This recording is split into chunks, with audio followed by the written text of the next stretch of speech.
Coucou les filles, donc là je vais vous montrer, je vais faire une recette tout en un. Donc vous êtes beaucoup à me demander des recettes tout en un. Donc vous en avez déjà 2 sur ma chaîne YouTube. Du coup là je vais faire un velouté avec des gnocchis aux champignons à la crème et des poires sauce chocolat. Donc là j'ai juste épluché mes poires, j'ai enlevé les pépins et du coup je les ai épluchés et coupés en 2.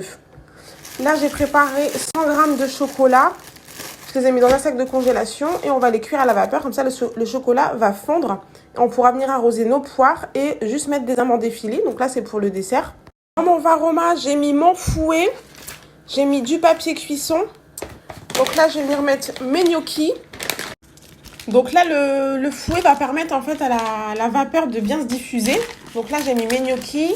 Je vais venir mettre des champignons. Donc je suis venue mettre mes champignons, sel, poivre, de la crème liquide. Donc on peut rajouter également des morceaux de poulet. Donc moi j'en avais pas, donc j'en ai pas mis. Et du coup on va fermer la papillote. Donc là j'ai refermé juste comme ça sur elle-même. Et puis là je vais mettre mon velouté en route. Donc je suis venue mettre un petit potimarron et 2 carottes. On va mixer 5 secondes vitesse 5. Donc là, le fait de mixer, du coup, ça va accélérer la cuisson du velouté. On ira beaucoup plus vite pour la cuisson. Donc, je suis venue mettre un cube de bouillon de légumes, du sel, du poivre et 850 g d'eau. Donc, le premier étage, on va lancer le velouté.